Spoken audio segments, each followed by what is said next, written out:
Hello viewers, welcome my channel. আশা করি আপনারা সবাই ভালো আছেন এবং আমিও ভালো আছি। তো বরাবরের মতন আমি আজও আপনাদের মাঝে আরেকটি নতুন ভিডিও নিয়ে হাজির হয়েছি।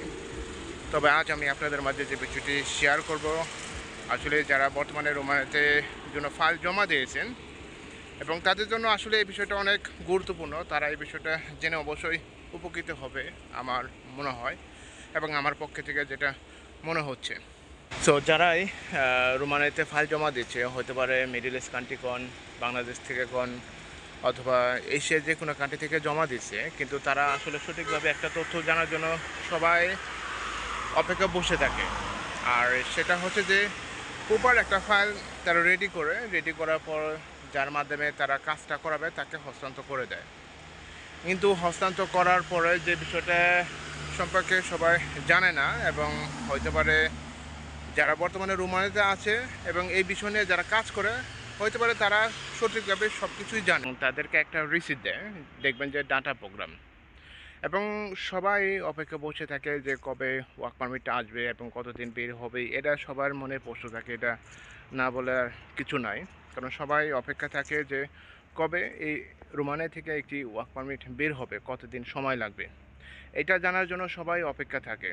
তো যখন আপনি একটা প্রপার ফাইল একজনের কাছে জমা দিবেন, দেখবেন যে হতে পারে সাথে সাথে কেউ তো জমা দেবে না, এর কিছু কাগজপত্র অ্যারেঞ্জমেন্টের ব্যবস্থা রয়েছে। তো সমস্ত কিছু ব্যবস্থা করার পর এবং ডেট পায়, আপনারা দেখবেন যে একটা ডাটা প্রোগ্রাম নামে একটা আপনাদের প্রায় ম্যাক্সিমাম লোককে একটা ইনভয়েস দিবে যে ডাটা প্রোগ্রাম। তো সেই ডাটা প্রোগ্রাম বিষয়টা নিয়ে আমি আজ আপনাদের মাঝে একটি সঠিক তথ্য দিতে যাচ্ছি। হতে পারে অনেকে জানতে পারবে যে, এবং অনেকেই অন্যভাবে জানে, যদিও এজেন্টরা অন্যভাবে বলে, কেউ কেউ আবার সঠিকভাবে বলে। তো এই ডাটা প্রোগ্রামটা হচ্ছে যে আপনার যে কাগজগুলি আছে বা ফাইলের যে সমস্ত ডকুমেন্ট, এই ডকুমেন্ট আইজিআই ডিপার্টমেন্ট থেকে সাবমিট করেছে, এবং সাবমিট করার সময় তারা একটা অ্যাপয়েন্টমেন্ট ডেট দেয়। দেখবেন যে আজকে মনে হয় 2024 এবং জুলাই মাসে হতে পারে আজকে কয় তারিখ, 16 তারিখ। তো 16 তারিখ হিসাবে যদি আপনি আজকে যদি সাবমিট করেন, হতে পারে আগামী মাসে কখনো ডেট পাবেন না। এই ডেটটা অবশ্যই আগামী 2 মাসের মধ্যে পাবেন, অথবা আগামী মাসে হচ্ছে আপনার সেপ্টেম্বরের দিকে পাবেন। অন্তপক্ষে 60 দিনের মধ্যে তারা একটা ডেট দিয়ে দেন। তো 1 মাসের মধ্যে কখনো তারা ডেট দেয় না, যেটা আমি আমার বাস্তব অভিজ্ঞতা আমি দেখতেছি যেগুলি। তো কমপক্ষে 2 মাস লাগে ডেটটা পেতে, এবং ডেটটা অনুসারে আপনারা দেখবেন যে একটা টাইম দিয়ে দেয়, সময়, এবং ওই সময় অনুসারে আপনার সমস্ত ফাইলগুলো ওই দিনে আপনাকে সাবমিট করতে হবে। এবং সাবমিট করার উদ্দেশ্যটা কি? আপনার ওয়ার্ক পারমিট বের করা। তাছাড়া আরও কিছু তথ্য আমি আপনাদেরকে শেয়ার করতে যাচ্ছি, আর সেটা হচ্ছে যে হতে পারে আজ জুলাই মাস এবং আপনি ডেটটা পেয়েছেন বা ডাটা প্রোগ্রামে এন্ট্রি ডেটটা পেয়েছেন সেপ্টেম্বরের লাস্টের দিকে। এই যে 2 মাস বা আড়াই মাসে যে সময় রয়েছে, হতে পারে অনেকে বুঝতেছে যে আড়াই মাসের মধ্যে আমার ওয়ার্ক পারমিটটা বের হবে, কিন্তু আসলে এটা আদৌ সত্য না। আপনি আড়াই মাসের পরে যে একটা তারিখ পেয়েছেন, এবং ওই তারিখের মধ্যে অবশ্যই সময় আছে, যে হতে পারে 10টায়, হতে পারে 11টায়, অথবা 9টা 30, এরকম একটা সময় আছে।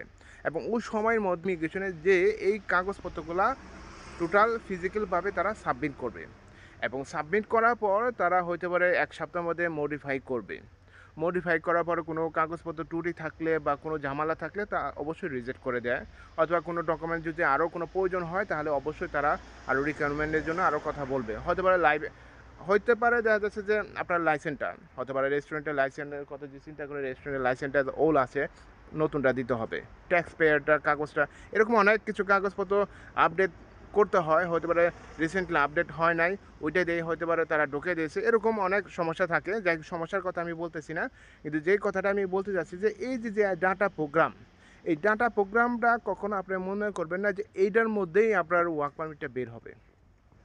সো আমার এই ইউটিউবের চ্যানেলের মধ্যে অনেকে অনেকভাবে মন্তব্য করতেছে, ভাই এই ডাটা প্রোগ্রামটা কি, এর মধ্যে কি আমার ওয়ার্ক পারমিটটা বের হবে কি না। কিন্তু ভাই এটা আদৌ এর মধ্যে কোনো ওয়ার্ক পারমিট বের হবে না। আপনার একটা সময় দিয়েছে, এবং ওই সময় অনুসারে আপনি যার কাছে ফাইল জমা দিয়েছেন তার আন্ডারে যে যার মাধ্যমে প্রসেস করতেছে, তাই সেই বুঝবে, অনেক কিছুই বোঝে। তো তারা একটা ফিজিক্যালভাবে সাবমিশন ডেট পেয়েছে, এবং ডেট অনুসারে তাদের সমস্ত ফাইলগুলা ওই দিনে তাদেরকে জমা দিতে হবে। জমা দেওয়ার পরে হচ্ছে তারপর হচ্ছে ওয়ার্ক পারমিটের একটা সময়। তো সময়টা ধরে রাখেন আনুমানিক 1 থেকে 1.5 মাস, এমন আছে 2 মাসও লাগতে পারে। তো এই যে ফিজিক্যালি সাবমিটের আগে যে 2 মাস অথবা 2.5 মাস, এমন আছে যে 1.5 মাস। সময় সাপেক্ষে এখন কের আছে যে 1.5 মাসের মধ্যে ডেট পড়ে জায়গা। সব ইমিগ্রেশন ডিপার্টমেন্ট এক না, কারণ এখানে স্টেট প্রত্যেক শহরে মনে করবেন যে একটা করে ইমিগ্রেশন ডিপার্টমেন্ট আছে। ডিপার্টমেন্ট অনুসারে দেখবেন যে সুসুবা শহরের মধ্যে আমাদের একটা ইমিগ্রেশন ডিপার্টমেন্ট আছে। তারপর অন্য শহরে একটা ইমিগ্রেশন ডিপার্টমেন্ট আছে। যেই শহরে ইমিগ্রেশন ডিপার্টমেন্ট একটু বিজি থাকে তখন তার ডেটটা একটু লেটে দেয়। এটা আপনারা বুঝতে পারবেন। কেউ আছে 1.5 মাসের মধ্যে ডেট পায়, কেউ আছে 2 মাসের মধ্যে ডেট পায়। ডেট পাওয়ার পরে তাদের ফিজিক্যাল সাবমিশন করতে হয়, তারপর হচ্ছে ওয়ার্ক পারমিট আসার অপেক্ষা থাকতে হয়। তো আপনাদেরকে এটাই বোঝাতে চাচ্ছি যে আপনাদের হাতে যখন কোনো এজেন্সি বা কাগজ বা ডাটা প্রোগ্রামে এন্ট্রি কাগজটা যখন দেয় তখন বুঝতে হবে যে এটা হচ্ছে সাবমিশন স্লিপ, এবং এই সাবমিশন স্লিপের পরে হচ্ছে ওয়ার্ক পারমিট বের হওয়ার অপেক্ষা। তখন হইতে পারে 45 থেকে 60 দিন। তবে তারা 60 দিন বলে, তো আগেও বের হয়ে যায় যদি সমস্ত কাগজপত্র ঠিকঠাক থাকে, তাহলে 60 দিনের আগেই বের হয়ে যায়। তো এটাই ছিল আমার একটা নতুন তথ্য, এবং আপনাদেরকে একটা নতুন আপডেট তথ্য দিলাম। যারা ডাটা প্রোগ্রাম পেপার নিয়ে বসে রয়েছেন এবং অপেক্ষা আছেন এই সময়ের মধ্যে আমাদের ওয়ার্ক পারমিটে বের হবে, কিন্তু আসলে এটা এরকম না। তো সবাইকে ধন্যবাদ জানাচ্ছি আমার এই ভিডিওর সাথে থাকার জন্য। এছাড়া আপনার যদি কোনো মতামত মন্তব্য থাকে তাহলে অবশ্যই আমার এই ভিডিও কমেন্ট বক্সে লিখতে পারেন।